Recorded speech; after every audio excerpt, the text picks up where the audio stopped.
बिस्मिल्लाहिर्रहमानिर्रहीम, अस्सलाम वालेकुम। अच्छा स्टूडेंट्स, हमारा जो आज का लेक्चर है, मैंने बताया था हम एक रोड मैप जो है ना उस पे चल रहे हैं। तो उसमें हमने जो लास्ट टाइम हमारा एक जो लेक्चर हुआ तो वो शेड्यूल रिसोर्सेज कॉस्ट के ऊपर था। और उसमें कुछ स्लाइड्स मैंने स्किप बनाई हैं, आपको ना करीब 10-11 स्लाइड्स हैं। ठीक है, तो हमारे पास टाइम थोड़ा है तो हम जो है ना जो मेन मेन चीज़ें उसको हम थोड़ी जल्दी देख लेते हैं। अच्छा, इसमें रिड्यूसिंग ड्यूरेशन का जो है ना किस तरह मैंने ड्यूरेशन को रिड्यूस करना है, तो इस हवाले से हम देख लेते हैं। अच्छा, यहाँ जाने से पहले हम थोड़ी सी जो है ना वो देख लें कि अगर आपके पास कुछ सिनेरियोज हो कि आफ्टर जो है ना मतलब फाइनलाइजिंग आप जब आप प्रोजेक्ट करें स्केड्यूल को, तो आपने जो है ना ये चीज़ देखी कि आपको जो कंप्लीशन डेट है वो 2 मंथ जो है ना वो जो है ना आपकी आगे है। ठीक है, तो अब वो ऑब्वियस सी बात है कि जब इस तरह का सिनेरियो होगा तो उसमें फिर ये है कि आपका जो है एक जो आपके बॉस है उसने एक प्रॉमिस किया हुआ है कि भाई ये तो इतना हम टाइम नहीं देंगे। ऑब्वियसली बात है, कस्टमर इतना वो नहीं मांगते, तो उसने वादा किया हुआ है कस्टमर से भाई इतना टाइम हम आपको डिलीवर कर देंगे। लेकिन आपने जो टाइम लाइन बनाई वो देर से जो है ना वो कंप्लीशन की है।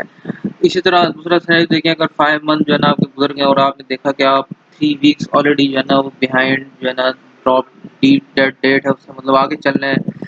3 वीक्स आगे चल रहे हैं। इस तरह 4 मंथ आपका जो है ना आपकी जो है ना वो सिनेरियो तीसरा सिनेरियो है कि चौथे महीने में जो है वो आपका जो मैनेजमेंट टॉप मैनेजमेंट उन्होंने कुछ प्रायोरिटीज चेंज कर दी और उनको जो है ना बता दें कि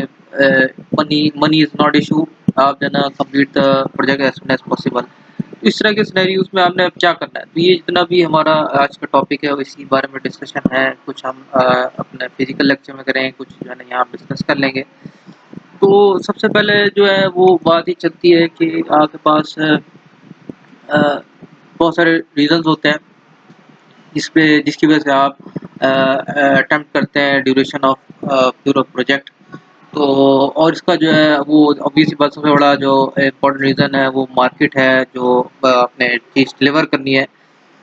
तो क्योंकि इतना ज़्यादा आपका कंपटीशन है, उसकी इतनी ज़्यादा टेक्नोलॉजिकल एडवांसेस जो है ना हो रही हैं, जिसकी वजह से आपको एक जो है ना एक मुकाबला करना पड़ता है।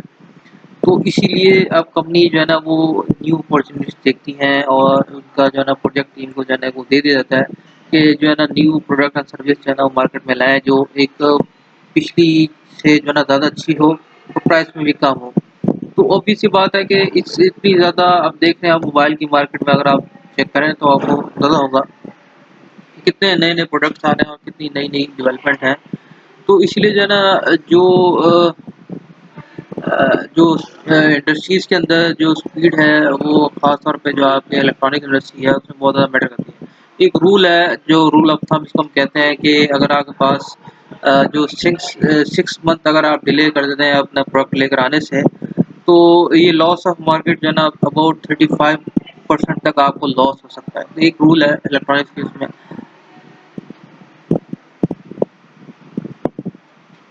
तो इसलिए ये बड़ा ज़रूरी है कि आप जो है ना जो टाइम सेविंग और उसकी जो लॉस्ट ऑफ प्रॉफिट्स है वो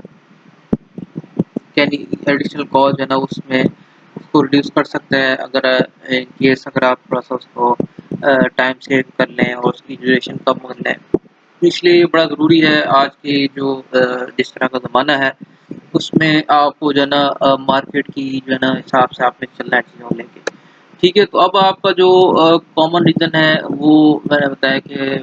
जो है ना जिसकी वजह से प्रोजेक्ट डिले होता है, तो वो एडवर्स वेदर है, डिज़ाइन फ्लॉज़ हैं और इक्विपमेंट ब्रेकडाउन कॉस्ट जो है ना जो ये मेन जो है ना फ्लॉज़ हैं जिसकी वजह से मेन रीज़न्स हैं, जिसकी वजह से जो है ना वो ये चीज़ें होती हैं, प्रोजेक्ट की ड्यूरेशन रिड्यूस जो है ना सॉरी इंक्रीज़ हो जाती है। ठीक है, तो अब जो है ना जो अगर आप शेड्यूल में बैक वापस आना चाहते हैं तो आपको जो है ना टाइम को प्रेस करना पड़ता है, जो रिमेनिंग क्रिटिकल एक्टिविटीज़ हैं उनको थोड़ा-सा जो है ना वो ब्रेक डाउन करना पड़ता है। तो ऑब्वियस सी बात है एडिशनल कॉस्ट जो है ना वो लगती है इसमें जो है ना लेट आने की उस पे वजह से। तो अच्छा, अब ऑब्वियस सी बात है, this is specially true when time is top priority. जब टाइम की, अच्छा इसमें ना दो चीज़ें, अब केसेस हम आगे चल के डिस्कस करेंगे कि जहाँ टाइम का कंस्ट्रेंट हो अगेन, और एक रिसोर्स कंस्ट्रेंट हो। तो ये दो हमारे पास सिनेरियोस चलते हैं मोस्टली, जो हमारे इस मैनेजमेंट की जो एक प्रोजेक्ट की हवाले से।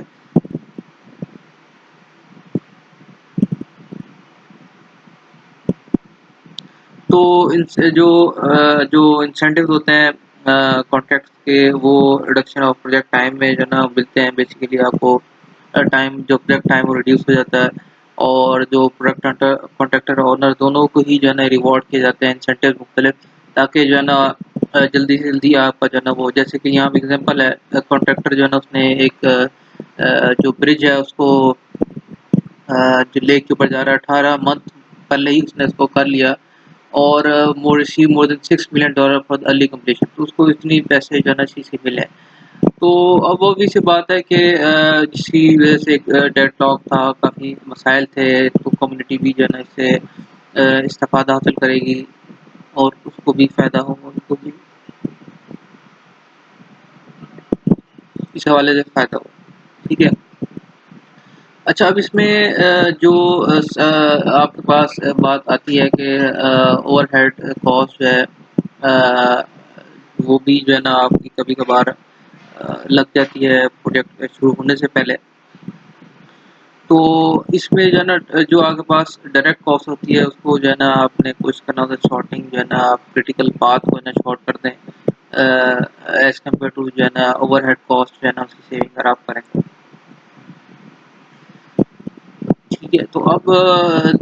अब उसमें जो है ना कुछ अपॉर्चुनिटीज़ हैं आपके पास कि आप जो है ना क्रिटिकल जो एक्टिविटीज़ को शॉर्टन कर लें, और उसको जो है ना कुछ ना कुछ जो है ना कम से कम जो है ना उसको डेली ओवरहेड रेट जो है ना उसको थोड़ा-सा कम कर दिया जाए। तो इस तरह की चीज़ें आपको जो है ना बाज़ औक़ात करनी पड़ती है। कुछ स्पेसिफ़िक कंडीशन है, ज़्यादा कॉमन नहीं है, लेकिन ये जो है ना उसमें आपको ह्यूज सेविंग जो है ना पॉसिबल होती है, और उसमें रिस्क थोड़ा कम होता है। और तो उसमें अगर आप बात करें when it is important to reassign key equipment, तो अब आपके पास कुछ टाइम मिलता है आपको, जिसमें आपने रीअसाइन करना होता है की इक्विपमेंट को, और पीपल जो है उनको न्यू प्रोजेक्ट में।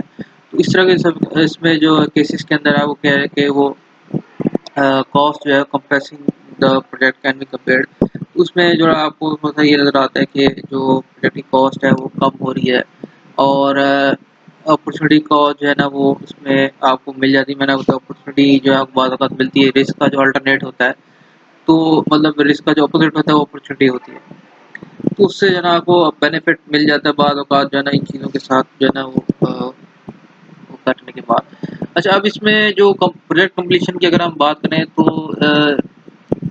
अब हमारे पास जो है ना जो सेवरल इफेक्टिव मेथड्स हैं क्रैशिंग स्पेसिफिक प्रोजेक्टिविटीज़ को। और जब बात पहले हम करेंगे, resources are not constant, resources का जो है ना इतना जो है ना वो इशू नहीं होता। उस केस में जो है ना आपके पास कुछ डिफरेंट सिनेरियोज हैं, अगर आप प्रोजेक्ट की ड्यूरेशन को कम करना चाहते हैं। अगर आपके पास रिसोर्सेज की जो है ना कंस्ट्रेंट नहीं है, जितना आप रिसोर्सेज मतलब पैसे आपके पास ज़्यादा हैं, टाइम आपके पास नहीं है, और टाइम आपको जो है ना लिमिटेड है, लेकिन आपके पास रिसोर्सेज की जो है ना बहुतायत है। तो उसमें सबसे पहला जो है ना ऑब्वियस सी बात है, वो आपने क्या करना है कि एडिंग रिसोर्सेज जो है ना आपने एडिशनल जो है ना स्टाफ और इक्विपमेंट को जो है ना एक्टिविटीज़ में डाल देंगे। ऑब्वियस सी बात है, जहाँ 6 बंदे काम कर रहे हैं वहाँ 12 करेंगे तो काम जल्दी हो जाएगा। और उसमें जो है ना, लेकिन लिमिट्स ऑब्वियस सी बात है कि देखिए ना, जितने आपकी ये नहीं हो सकता कि अगर ना आपकी 6 बंदे की बजाय आप जो है ना 30 बंदे डाल दें। अब वो उसकी एक लिमिट है, मतलब उस लिमिट से देखें ना ऑफिस का जो है ना वो आपको मिलना, और जो है ना मतलब अगर कोई साइट है, तो उस साइट पे भी लिमिटेड बंदे ही जो है ना वो काम कर सकते हैं। ये तो नहीं हो सकता कि 100 बंदे आ जाए, 200 बंदा आ जाए, तो उनकी एक लिमिट होती है। तो डबलिंग द साइज़ जो है ना वूमन डबल जो है ना वर्कफ़ोर्स की, वो ज़रूरी नहीं है कि आप कहेंगे उसकी जो है ना टाइम जो है ना वो तकरीबन हाफ़ हो जाएगा, डबल हमने फ़ोर्स कर लिया है। लेकिन ये जो है ना करेक्ट होगा उस वक़्त जब जो आपके पास जो टास्क है, वो उतना जो है ना उसकी डिवीज़न हो जाएगी। जैसे जब बिल्कुल हाफ उसके अंदर आपके पास चीज़ें आ जाती हैं, जैसे कि हार्वेस्टिंग, अगर हम क्रॉप को हार्वेस्ट कर रहे हैं बाय हैंड, और रिपेयरिंग हाईवे, तो हाईवे का कोई काम है इस तरह, अभी इसमें अगर आप चीज़ों को बढ़ाते तो आपको ऑब्वियस सी बात है चांस है कि हाफ हो जाए। लेकिन बहुत सारे प्रोजेक्ट ऐसे होते हैं जैसे मैंने आपको बताया ना कि उसमें आपको मिसाल के तौर पे आप कंस्ट्रक्शन कर रहे हैं बिल्डिंग की। अच्छा, बिल्डिंग कंस्ट्रक्शन में ऑब्वियस सी बात है कुछ मखसूस जो है ना आपकी लिमिट है, काम कर सकते हैं। अब आप यानी मैं 100 मज़दूर ले आऊँगा, 100 मज़दूर में से 30 बैग वो काम कर सकते हैं और मोस्टली जो है ना ऑब्वियस सी बात है सब 70 के लोग जो है ना वो काम नहीं कर सकेंगे। क्योंकि आपको आने-जाने का रास्ता चाहिए और उसके लिए आपको जो है ना जो है ना ये चीज़ें इस तरह की चाहिए, रिसोर्स ये इस तरह की चीज़ें आपको चाहिए होंगी, लिफ्ट के लिए ज़रूरत होगी, तो बिल्डिंग बन रही है, ऊपर जाना है, नीचे आना है, तो उसकी एक लिमिटेड वो होती है, मतलब कहीं न कहीं आपको ये नहीं होता कि आप बिल्कुल कुछ होते हैं जैसे मैंने बताया कि जैसे आपने खेतों का काम है या जो है ना सड़क की जो है ना वो है, तो उसमें ऑब्वियस सी बात है आपके पास एक जो है ना वो लंबा जो है ना टाइम वो होता है, मतलब खुली जगह होती है, तो उसमें इतना जो है ना वो इश्यू नहीं होते, ठीक है? तो अब आपके पास जो नेक्स्ट वो है कि आउटसोर्सिंग द प्रोजेक्ट वर्क। इसमें एक और जो नेक्स्ट एक अब जो मिलती है वो ये है कि आप जो है ना वो सब कॉन्ट्रैक्ट जो है ना कर देते हैं, मतलब आप जैसे मिसाल के तौर पे मैं अभी यूनिवर्सिटी यहाँ बना रहा हूँ, तो अब मैं यूनिवर्सिटी में मेरे पास 6 बिल्डिंग है, तो 6 बिल्डिंग में से मैं 1 या 2 जो है ना सब कॉन्ट्रैक्टर को किसी और को दे दूँगा। बाकी जो है ना मैं जो है ना वो उसकी जो है ना वो बना, क्योंकि बाद वक़्त होता ही है सब कॉन्ट्रैक्टर के पास जो है ना सुपीरियर टेक्नोलॉजी होती है, एक्सपर्टीज़ होते हैं और उसकी जो है ना कंप्लीशन जो है ना टास्क जो है ना कंप्लीट करने के बाद उसके बाद ज़्यादा जो है ना होता है। मिसाल के तौर पे कि जैसे कि आपने बैकहो जो है ना एक एक्सकैवेटिंग इक्विपमेंट है, ये जो है ना यूज़ होता है जो मोस्टली इसके लिए, तो अब उसने जो काम जो है ना 2 घंटे में कर लेना है, वही जो टीम ऑफ लेबर है वो तकरीबन 2 दिन में करेगी। और इस तरह कंसल्टिंग फर्म दैट जो स्पेशलाइज़ है एडीएस से प्रोग्रामिंग में, वो जो है ना आपका जो है ना हाफ द टाइम जो है ना कट कर सकते हैं। पर अगर ले टेक लेस एक्सपीरियंस और internal programmer do to do the work, उसने जैसी बात है जो इंटरनल प्रोग्रामर शायद कुछ नौयत के ना हो, तो जो इस तरह के लोग हैं वो जल्दी आपको काम कर देते हैं। सब कॉन्ट्रैक्टिंग जो है ना कभी कभार जो है ना रिसोर्सेज का भी जो है ना फ्री अप कर देते हैं और उसके लिए जो है ना जो आपके पास जो क्रिटिकल एक्टिविटी के लिए असाइन किए गए होते हैं, और जो इसके लिए आइडियली यही होता है कि उसमें आपके पास प्रोजेक्ट की ड्यूरेशन कम हो जाती है। अच्छा, फिर तीसरा जो केस है उसमें क्या है कि शेड्यूलिंग ओवर टाइम। अच्छा, अब ये बड़ा इजी वे है कि आप बजाय इसके कि मोर लेबर को जो है ना वो करें, आप जो है ना वो आपके लिए एक मसला बने, आप जो है ना ओवर टाइम स्केड्यूल कर दें कि जहाँ आप 40 आवर्स वीक में ले रहे हैं वहाँ 50 करते हैं और फिर जो है ना उसकी पे करें। और उसकी ऑब्वियस सी बात है कि जब आप अगर आप कहेंगे ना 40 घंटे करना है उसी जो है ना उसमें, तो फिर जो है ना कभी भी काम नहीं होगा। आप उसको जो है ना ओवर टाइम का जो है ना वो देंगे तो बात बनेगी, अदरवाइज तो इट माइट अकोम्प्लिश 20%। अब जैसी बात 20% की जो है ना वो हमारे पास जो है ना यहाँ पे चांसेस है कि बढ़ जाएंगे। तो ऑब्वियस सी बात है इसमें थोड़ा सा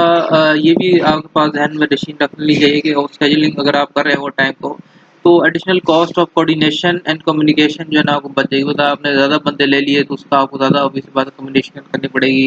ज़्यादा रिहाइश का इंतजाम करना पड़ेगा या ज़्यादा जो है ना वो चीज़ें करनी पड़ेंगी। उससे जब न्यू पीपल ऐड होते हैं तो ये आपको चीज़ें फेस करनी पड़ती, अगर यही लोग हैं आप इन्हीं को जो है ना एक्स्ट्रा वर्क की जो है ना जो है ना वो सैलरीड वर्कर हैं, तो उनको अगर आप थोड़ा सा वो कर लें तो ये आपको ज़्यादा बेनिफिट देता है एज़ कम्पेयर टू जो है ना ज़्यादा रिसोर्स ऐड करने में। और उसमें एक और ये फ़ायदा है कि डिस्ट्रैक्शन जो है ना वो कम होती हैं, पीपल जो है ना वो आउटसाइड द नॉर्मल आवर्स जो है ना वो काम कर लेते हैं। तो इसलिए जो है ना कुछ ये जो है ना आपको बेनिफिट देता है। और इसका डिसएडवांटेज ये भी है कि जो आपके पास अर्ली वर्कर्स होते हैं वो टिपिकली जो है ना वो पेड टाइम होता है और half over time double time for weekends and holidays. कुछ आपको जो मतलब अगर आप वीकेंड्स पे उसको करते हैं तो आपको ज़्यादा पे करना पड़ता है एज़ कम्पेयर टू जो आम दिनों के इसमें होता है। तो ये एक वो रहता है, ऑब्वियस सी बात है, लेकिन ये है कि फिर भी उससे कम कॉस्ट आती है जो हमारा एक रिसोर्सेज ऐड करने से ज़्यादा आ जाती है। अच्छा, एक और इसमें जो है ये है कि आप जो है ना कोर प्रोजेक्ट टीम को जो एस्टेब्लिश कर दें, तो उसमें भी जो है ना चांसेस होते हैं कि आपका प्रोजेक्ट का जो है ना वो एक्सीलरेट हो जाए, उसकी जो है ना यूँ समझ लें कि स्पीड अप हो जाए। तो इसलिए जो है ना डेडिकेटेड कोर टीम जो है ना वो अगर आप कर लेते हैं, बाद औक़ात ये होता है ना कि बहुत सारी जो है ना प्रोफ़ेशनल्स जो है ना आप इस तरह हायर करते हैं जो कि जो हिडन कॉस्ट होती है उसको अवॉइड कर जाते हैं, ठीक है? जो है ना कॉस्ट ऑफ मल्टीटास्किंग जो होती है वो इससे जो है ना आप बाद औक़ात बच जाते हैं। तो इसीलिए जो है ना डिमांड ऑफ मल्टीपल जो जगल करने से जो है ना मतलब आपको बहुत सारी जो है ना बेनिफिट मिल जाते हैं। तो वो कुछ प्रोफेशनल्स होते हैं जो कि अपनी जो है ना एक दिमाग के साथ जो है ना इस चीज़ों को मतलब शार्प माइंडेड के साथ इस चीज़ को वो कर लेते हैं। ये बहुत सारी चीज़ें हैं, अगर आप देखें ना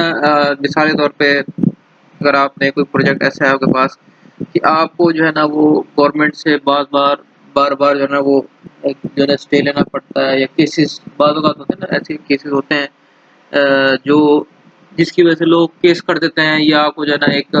फिर जो है ना लॉयर की टीम जो है ना पूरी हायर करनी पड़ती है, फिर आपको प्रोजेक्ट डिले होता है, बाद औक़ात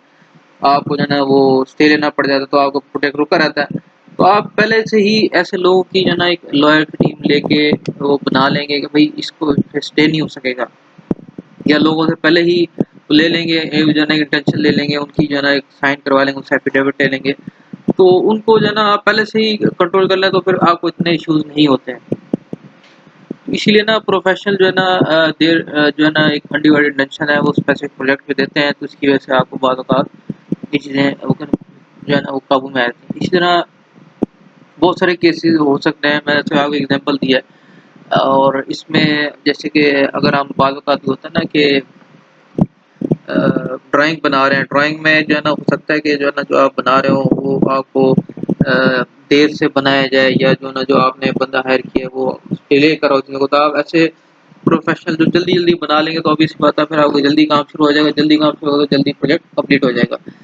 तो इसीलिए जो है ना ये एक भी आपके पास होती है कि जो एक कोर प्रोजेक्ट टीम है उसको आप इस तरह वो बनाएँ कि उसमें प्रोफ़ेशनल जो है ना वो एडॉप्ट हो जाएँ। इससे भी जो है ना आपको एक बेनिफिट मिल सकता है, ठीक है? और इसकी जो है ना वो सूरत ये भी है कि आप जो है वो जो प्रोफ़ेशनल होते हैं उनकी जो है ना एक्सीलेटिंग प्रोजेक्ट कंप्लीशन जो है ना उनके अंदर ये क्वालिटी होती है कि वो अपनी जो है ना ये जो है ना उस एक्सपर्टीज़ को यूज़ करके प्रोजेक्ट की जो है ना वो ज़्यादा तेज़ करते हैं स्पीड को। अच्छा, अब इसमें एक और जो है ना वो आता है कि do it twice fast and correctly. अब इसमें ना बाद-ओ-बाद ये होता है एक नरी अगर आप ये भी कर सकते हैं कि क्विक एंड डर्टी जो है ना आप जो है ना यूज़ करते हुए जो है ना एक शॉर्ट टर्म सॉल्यूशन निकाल लेते हैं, और फिर जब दोबारा वापस जाते हैं फिर उसको सही तरीके से करते हैं। जैसे कि मिसाल के तौर पे एक रोज़ गार्डन स्टेडियम थी पोर्टलैंड के अंदर, तो उन्होंने जो है ना एक 95-96 के अंदर जो है इसको हैंडओवर करना था। कोई जो है ना वो चल रहा था, सीज़न चल रहा था, या कोई भी मैच वगैरह किसी भी उसके जो है ना वो बास्केटबॉल का। तो अब उन्होंने क्या किया कि डिले जो हुआ इसकी वजह से इम्पॉसिबल हो गया, तो इसलिए जो है ना एक एक टेम्परेरी बेंचेस बना दिए और उसको जो है ना अकोमोडेट करके जो है ना एक यूँ समझ लें कि हल्की बिल्डिंग बना के उन्होंने उसको शुरू कर दिया। अब उसपे फिर क्या हुआ कि उनका जो काम था वो चल गया, लेकिन उन्होंने फिर उसको दोबारा, ऑब्वियस सी बात है इसमें कॉस्ट एड अप हुई है। लेकिन क्या है कि उसको दोबारा कम्पेंसेट करके बेनिफिट देने के लिए, डेडलाइन को मीट करने के लिए चीज़ें की हैं, फिर दोबारा उनको जो है ना वो जो है नए सिरे से तो नहीं बना, मतलब मोस्टली चीज़ें उन्होंने ऐड की, उसको ख़त्म करके फिर जो है ना उसको बनाना शुरू किया। तो ये भी एक जो है ना वो चलता है ताकि जो है ना लोगों की जो है ना वो डिस्टर्ब ना हो, जो लोगों ने माइंडसेट बनाया होता है। तो मतलब कुछ ना कुछ चला के आप जो है ना अपना काम चला लेते हैं, फिर दोबारा उसको रिन्यू कर देते हैं, ये रश खत्म हो जाता है, ये चीज़ चले जाती है। ठीक है, तो अब आगे पास जो है ना दूसरा केस है जिसमें जो है ना आपके पास रिसोर्सेज़ आर कॉन्स्ट्रेंट, कि आपके पास रिसोर्सेज़ की जो है ना वो नहीं है, आपने किसी तरह भी आप एड अप रिसोर्सेज़ नहीं कर सकते, कॉस्ट एड अप नहीं कर सकते। तो इसलिए अब इसमें जो है ना ऑप्शन आगे बाद जो है ना आते हैं आपके पास जो प्रोजेक्ट मैनेजर होता है। अब वो ये चीज़ें क्योंकि उस केस में तो आपके पास जो है ना रिसोर्स ज़्यादा, तो आपके पास ऑप्शन ज़्यादा थी, लेकिन यहाँ पे आपके पास ऑप्शंस कम हैं। क्योंकि ऑप्शंस कम है तो आपके पास जो है ना वो कंप्लीशन जो आप करना चाह रहे हैं, तो एडिशनल रिसोर्स नहीं अवेलेबल, और उसमें जो है ना और बजट जो है ना उसमें कंस्ट्रेंट है। तो फिर आगे पास क्या होता है कि जो है ना वो आप करते हैं सबसे पहले फास्ट ट्रैकिंग करते हैं कि बाद औक़ात पॉसिबल होता है कि rearrange the logic of the project network so that a critical error then parallel to rather than series मतलब उसमें बाद औक़ात ये होता है कि आपके पास चांस होता है कि आप ये बास केसेस में होता है हर केस के साथ नहीं है अटैच कि आप जो है वो कुछ प्रोजेक्ट इस तरह चला देते हैं कोई नेटवर्किंग करके कि जो क्रिटिकल एक्टिविटीज़ होती हैं उसको आप पैरेलल चला देते हैं बजाय इसके कि आप उसको एक-एक काम के बाद दूसरा काम करें, दूसरे के बाद तीसरा। इसकी बजाय आप जो है ना पैरेलल चला देते हैं, ठीक है? जैसे कि आप कोई घर बना रहे हैं, तो घर में जो है ना आपने जो है ना एक जो ईंटें का स्ट्रक्चर खड़ा हो जाता है तो फिर सीमेंट का काम शुरू होता है। तो सीमेंट का काम जो है ना अगर एक जो है ना वो मिस्त्री चला रहा है इधर से तो साथ-साथ आप जो है ना पीछे और काम भी पैरेलल चला दें मिसाल के तौर पे जो है वायरिंग का या प्लम्बिंग का काम, तो उससे जो है ना आपका टाइम ड्यूरेशन बच सकता है। बजाय इसके कि आप सीमेंट हो, फिर वो जो है ना इसका जो है ना ये हो, फिर उसके साथ हम जो है ना प्लम्बर का काम फिर उसके बाद फिर उसके साथ जो है ना टाइलों का मतलब इस तरह एक लंबा-चौड़ा वो करने की बजाय आप थोड़ी-सी इसकी नेटवर्किंग कर रहे हैं, इस तरह के साथ-साथ काम चलाते रहें अगर आपको थोड़ी-सी जल्दी है। और जो alternative is good one is the project situation को देखना पड़ता है, उसमें जो है ना बाद औक़ात चल जाता है, बाद औक़ात नहीं चलता। तो अल्टरनेटिव जो है ना वो भी आपके पास सीरियस रिटेंशन होते हैं और उसमें जो है ना क्रिएटिव प्रोजेक्ट टीम मेंबर्स चाहिए होते हैं जो फाइंडिंग जो एक वेज़ निकालें मुख्तलिफ कि उसमें रिस्ट्रक्चर कर सकें, उसकी एक्टिविटीज़ को और पल लेके चल सकें। क्योंकि बाज़ लोगों में सलाहियत होती है, लेकिन बाज़ लोग इसको नहीं कर पाते। वो कहते हैं नहीं वो काम होगा तो हम उसको फिर आगे लेके चलेंगे। लेकिन ये बाज़ लोग होते हैं जो उस चैलेंज को कबूल करते हैं और साथ-साथ पैरेलल लेके चलने की कोशिश करते हैं। ऑब्वियस सी बात है वो कहेगा जी ये तो जो है ना सीमेंट सूखेगा तो फिर हम जो है ना ये काम करेंगे, ये होगा तो वो हो जाएगा। लेकिन जो शार्प टीम होती है वो जो है ना जो शार्प लोग होते हैं वो उसमें कोई ना कोई जुगाड़ निकाल लेते हैं। कहते हैं भई ये जिस तरह उसमें जो है ना आप उसको जल्दी से हवा वेंटिलेट करके उस जगह को उसमें जल्दी सुखा लेते हैं या आर्टिफ़िशियली उसको सुखा के फिर उसमें काम शुरू करें। तो मतलब बहुत सारे हल हैं, अगर आप मतलब सोचें तो निकल आता है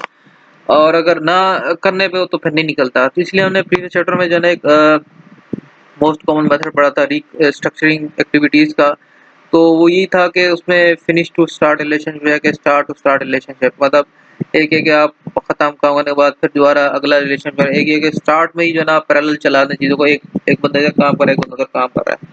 ठीक है, ये फास्ट ट्रैकिंग का वो है। दूसरा आपके पास क्रिटिकल चेन है। ये थोड़ा-सा जो है ना क्रिटिकल चेन प्रोजेक्ट मैनेजमेंट इसको हम कहते हैं सीसीपीएम।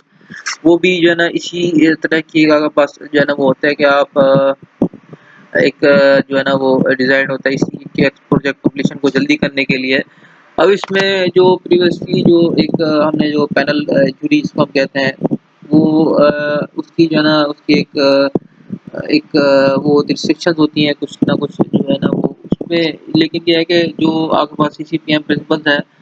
वो sound and worthy of experimentation if speed is essential तो उसमें कुछ ना कुछ ये जो है ना थोड़ी-सी जो है ना उसमें वो होती है। तो मतलब उसमें कोई ना कोई वर्थ होती है, उसके अंदर जो है ना काम करने की सदात होती है। तो इसलिए जो है ना मिड स्ट्रीम के अंदर आप इसको जो है ना डिफ़िकल्ट होता है अप्लाई करें अगर मैं बीच में जो है ना इसको लेंगे लेकिन ये है कि अगर आप शुरू में इसको जो है ना वो कर दें और उसके साथ अपना जो है ना वो ट्रेनिंग आपके पास हो जाए और उसमें जो है ना वो शिफ्टिंग जो है ना हो जाए और उसकी जो है ना वो आपके पास मतलब थोड़ी-सी अगर पहले से हम लेके चलना शुरू कर दें, तो ऑब्वियसली इसमें ना आपके पास चांसेस होते हैं कि ना आप उसको थोड़ा-सा स्पीड अप कर सकते हैं। ठीक है, तो ये क्रिटिकल जो है ना वो होता ही ये है कि जैसे आपने अ, इस समहाउ जो है ना आपके पास जो सेम हमने पीछे उसमें किया है वही उसी तरह पैरेलल चीज़ों को लेके चलते हैं। लेकिन इसमें जो एक हायरार्की बनी होती है एक जो है ना मतलब यूँ समझ लें कि मैनेजर्स की और डिफरेंट जो है ना वो आपके पास इस तरह के लोगों की जो वो बनी होती है, तो उसमें आपको जो है ना वो फ़ायदा हो जाता है। ठीक है? मतलब आगे में यूँ समझ लें कि जो वर्क फ्लो होता है, उसको जो है ना थोड़ा-सा एनहांस कर देते हैं, उसको थोड़ा-सा स्ट्रीमलाइन कर देते हैं और उसकी जो यूँ समझ लें कि जो टास्क जो है ना डिपेंडेंट जो होती हैं चीज़ें, उसको थोड़ा-सा आप रिसोर्सेज़ की जो है ना रिसोर्सेज़ के मैनेजमेंट के साथ थोड़ा-सा उसको एनहांस कर देते हैं और बफर करने के बाद उसको जो इफेक्टिवली आप जो है ना फिनिश कर लेते हैं प्रोजेक्ट। तो इसमें जो है ना आप ये समझ लें कि क्रिटिकल पाथ जो है ना उसको आप सही तरह मैनेज कर लेते तो आपको जो है ना वो ये चीज़ बन जाती है। और ये सेम है जैसे हमने पिछले इसमें पढ़ा, ये भी एक टेक्निक है लेकिन थोड़ा-सा इसको हम जो है ना टेक्निकली लेके चलते हैं, हायरार्की को थोड़ा सेट करते हैं, तो ये वहाँ पे चीज़ें ये काम आती हैं। फिर उसके बाद तीसरी जो अप्रोच है, वो ये ऑब्वियस सी बात है कि आप जो है ना स्कोप को जो है रिड्यूस कर दें। मतलब एक चीज़ आप जो है ना वो बनाना चाह रहे हैं, अ, तो उसको आप थोड़ा कम कर दें, ठीक है? तो इसमें जो है ना ऑब्वियस सी बात है आपका टाइम भी कम लगेगा। तो मतलब scale back of the project और रिडक्शन ऑब्वियसली हो जाती है। जैसे कि एक न्यू कार है उसकी एवरेज जो है ना ओनली 25 है, इंस्टेड आप 30 पहले डिज़ाइन में आपने 25 कर दी, या सॉफ्टवेयर जो है ना उसमें कुछ फीचर्स जो थे वो आपने जो प्लान थे उसको कम कर दिए, या जो है ना आप इस तरह की जो है ना इससे क्या होगा कि दोनों चीज़ों के इसमें आपके पास स्केलिंग बैक आपने स्कोप कर दिया प्रोजेक्ट का, उसमें आगे बिग सेविंग भी है टाइम के हवाले से भी और मनी के हवाले से। और जो है ना इसमें जो है ना कुछ वैल्यू भी एडेड होगी कॉस्ट की। तो लेकिन क्या है कि उसमें देखना ये पड़ता है कि ये फिज़िबल है कि नहीं। अगेन वही बात है, अब कस्टमर एक चीज़ माँग रहा है कि भाई ये इतनी इसकी होनी चाहिए और आप उसको रिड्यूस कर दें, तो फिर क्या होगा कि फिर ऑब्वियस सी बात है वो फ्लॉप हो जाएगी चीज़ और वो इतनी ज़्यादा उसके अंदर जो है ना पोटेंशियल नहीं होगा।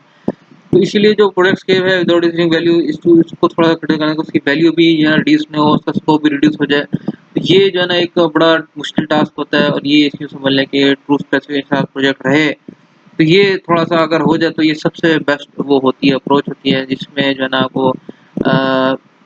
थोड़ा-सा blue sky schedules and repair desirable but not essential. तो इसके लिए काफ़ी आपको चीज़ें वो करनी पड़ती हैं, डिफरेंट केसेज़ हैं इसमें आपको जो है ना वो चीज़ें लेकर आनी पड़ती हैं। और इसमें अगर हम बात करें लास्ट में तो इसके बाद जो है ना आपको कस्टमर से जो है ना बात करनी पड़ती है, प्रोजेक्ट स्पॉन्सर से बात करनी पड़ती है, उनको सिचुएशन बतानी पड़ती है ताकि आप जो है ना उसमें बता सकें भई आप ये चीज़ इसको इस तरह नहीं ले सकते, और वो अगर आप लेना चाहते हैं तो फिर आपको जो है ना ये चीज़ हम इसमें जो है ना माइनस कर देंगे तो फिर शायद आपको मिल जाए। तो इसकी वजह से जो है ना वो शायद एक्सटेंशन जो है ना करने का एक्सेप्ट कर लें, या जो है ना आपको जो है ना वो इस चीज़ पर आ जाएँ या उसपे जो है ना कोई एड मनी कर लें तो वो आपको जो है ना थोड़ा-सा मिल जाएगा। अगर वो बिल्कुल नहीं इस बात पे आ जाते तो जो है ना हेल्दी डिस्कशन जो है ना वो इस पे जो है ना आ सकते हैं कि उसमें किस आइटम को कॉम्प्रोमाइज़ किया जा सकता है और ताकि जो है ना डेडलाइन को मीट कर सकें। और उसमें जो नई चीज़ें देखी जाती हैं और उसमें री-एग्ज़ामिनेशन ऑफ रिक्वायरमेंट होता है। शायद उसमें कोई जो है ना इम्प्रूवमेंट वैल्यू आ जाए प्रोजेक्ट में ताकि जो है ना वो डन भी हो जाए, क्विकली डन हो जाए और लोअर कॉस्ट में भी हो जाए। तो इसमें आगे बाद जो कैलकुलेट करते हैं सेविंग को तो उसमें भी जो है ना आप देख लेते हैं कि उसमें वर्क ब्रेकडाउन स्ट्रक्चर से जो है ना वो सेविंग शुरू होती है आपके पास। और फंक्शनैलिटी जो है ना means certain task deliverable requirement can be reduced और इवन एलिमिनेटेड। अगर आप फंक्शन रिड्यूसिंग की बात करते हैं तो ऑब्वियस सी बात है कुछ ना कुछ टास्क उसमें डिलीवरेबल और रिक्वायरमेंट जो है ना वो रिड्यूस होंगी और इवन एलिमिनेट भी हो जाते हैं। लेकिन अगेन वही बात है आपको ये सारी चीज़ें कैलकुलेट करके देख चलना पड़ता है, देखभाल के चलनी पड़े चीज़ों को। और उसमें ये भी हो सकता है कि these task need to be found and the schedule adjusted, उससे जो है ना आपको टास्क की जो है ना वो नीड को बदलता है और शेड्यूल भी एडजस्ट होते हैं और फ़ोकस भी जो है ना आपका चेंजेस की एक्टिविटीज़ उन क्रिटिकल पाथ के अंदर आ रही होती है उनको भी आप देख लेते हैं, ठीक है? तो ये लेक्चर था, इंशाल्लाह आगे चल के हम इसको जो है ना वो चलेंगे लेके चलेंगे जो है ना चीज़ों को। तो यहाँ से हम इंशाल्लाह इसको शुरू करेंगे, ठीक है? तो बल्कि ये भी इसी में ही है, मतलब उसके बाद हमारा अगला टॉपिक है। दूसरा ये होता है, चौथा जो इसमें जो केसेज़ हैं वो ये हैं कि आपने क्वालिटी को कॉम्प्रोमाइज़ कर देना, ठीक है? और क्वालिटी जो है ना वो भी आपके पास एक ऑप्शन होती है लेकिन जो है ना रेयरली एक्सेप्टेबल होती है और और अगर क्वालिटी जो है ना सैक्रिफाइस कर दे तो उसमें जो है ना टाइम ऑफ एक्टिविटी जो है ना वो क्रिटिकल पाथ वो भी रिड्यूस हो जाएगा, ठीक है? और अगर हम बात करें प्रैक्टिस जो है वो कॉमनली यूज्ड क्रैश प्रोजेक्ट और शेड्यूलिंग ओवरटाइम्स आउटसोर्सिंग एडिंग रिसोर्सेज। तो ज़्यादातर जो है ना आपके पास जो है ना वो scheduling overtime outsourcing adding resources जो है ना वो यूज़ किया जाता है। और वो जो है ना आपके पास ये आपका मेंटेन रखते हैं, ओरिजिनल प्लान के ऊपर रखते हैं और आपके पास जो ऑप्शंस होती हैं वो भी जो है ना प्रोजेक्ट के हवाले से ओरिजिनल प्रोजेक्ट प्लान अगर आपने रखना है तो do it twice and fast tracking के वाले बाद भी हम इसको कर सकते हैं। और अगर हम बात करें rethinking of the project scope, customer need and timing become major consideration for these techniques. तो इसलिए ना इन